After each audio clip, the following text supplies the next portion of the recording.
Hi అండి. అందరికీ నమస్కారం. Welcome to my channel. ఈ వీడియోలో ఏపీ ప్రభుత్వ ఉద్యోగులకు ఆర్థిక శాఖ కీలక ఆదేశాలు జారీ. దీనికి సంబంధించిన పూర్తి వివరాలు వీడియోలో తెలుసుకుందాము. వీడియో అయితే ఎక్కడే కానీ స్కిప్ చేయకుండా ఎండ్ వరకు చూసేయండి. అప్పుడే ఇన్ఫర్మేషన్ పూర్తిగా అర్థమవుతుంది. అలాగే వీడియో చూస్తున్న ప్రతి ఒక్కరు వీడియోకైతే లైక్ చేయండి ఫ్రెండ్స్. ఈ వీడియోని తోటి ఉద్యోగ పెన్షన్ మిత్రులతో అయితే షేర్ చేయండి.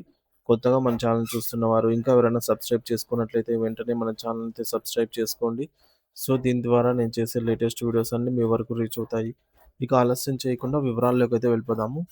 ఫ్రెండ్స్ ఇక విషయానికొచ్చినట్లయితే ఆర్థిక సంవత్సరం 2026, 27కు సంబంధించి రాష్ట్ర బడ్జెట్ రూపకల్పన ప్రక్రియ అధికారికంగా ప్రారంభమైంది.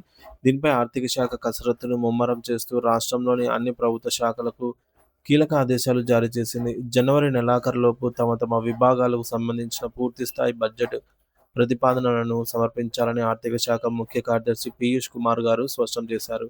ఈ ప్రక్రియ ద్వారా రాష్ట్ర అభివృద్ధికి అవసరమైనటువంటి నిధుల కేటాయింపులు, ప్రాధాన్యత రంగాలు మరియు ఆదాయ వనరులపైన ప్రభుత్వం ఒక స్పష్టమైన అంచనాకు రానుంది. ఈ ప్రతిపాదనల్లో కేవలం వచ్చే వచ్చే ఏడాది అంచనాలే కాకుండా ప్రస్తుత ఆర్థిక సంవత్సరమైనటువంటి 2025, 26లో జరిగిన చర్చల సవరణ అంచనాలను కూడా పొందుపరచాలి. గడిచిన 9 నెలల్లో ఏ ఏ పద్ధతుల కింద ఎంత మొత్తం ఖర్చు చేశారు? రాబోయే 3 నెలల్లో అంటే మార్చి నెలాఖరు వరకు ఇంకా ఎంత నిధులు అవసరమవుతాయనే విషయాలపైన స్పష్టమైన నివేదికలు ఇవ్వాలని ఆర్థిక శాఖ సూచించింది. ముఖ్యంగా ఏ ప్రభుత్వ హెడ్ కింద ఎంత ఆదాయం వచ్చే అవకాశం ఉందో ముందే గుర్తించి ఖర్చులకు, ఆదాయాన్ని మధ్య సమతుల్యత ఉండేలాగా చూడాలని పేర్కొంది. దీనివల్ల బడ్జెట్ లోటును నియంత్రించడమే కాకుండా నిధుల దుర్వినియోగాన్ని అరికట్టే అవకాశం ఉంటుంది. ఈసారి బడ్జెట్‌లో మౌలిక సదుపాయాల కల్పనకు ప్రభుత్వం పెద్దపీట వేయబోతోంది. రహదారుల నిర్మాణం, రవాణా సౌకర్యాల మెరుగుదల, అలాగే గృహ నిర్మాణం మరియు సురక్షిత త్రాగునీరు వంటి మౌలిక వసతులకు అధిక ప్రాధాన్యత ఇవ్వాలని మార్గదర్శకాల్లో పేర్కొన్నారు. వీటితో పాటుగా విద్య మరియు వైద్య రంగాల్లో నాణ్యతా ప్రమాణాలను పెంచడానికి, ఈ యొక్క పారిశ్రామికరణను విస్తరించడానికి అవసరమైన మూలధనం, క్యాపిటల్ బడ్జెట్ ప్రణాళికను సిద్ధం చేయాలని అయితే ఆదేశించారు.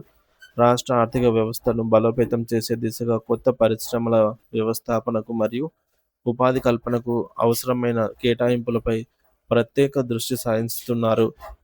సో, బడ్జెట్ ప్రతిపాదనల్లో కేవలం రాష్ట్ర నిధులే కాకుండా పబ్లిక్, ప్రైవేట్ భాగస్వామ్యం, కేంద్ర ప్రభుత్వ ప్రాయోజిత పథకాలు మరియు రాష్ట్ర అభివృద్ధి ప్రణాళికలో భాగంగా అమలయ్యే ఇతర పథకాల వివరాలను కూడా విడివిడిగా సమర్పించాల్సి ఉంటుంది.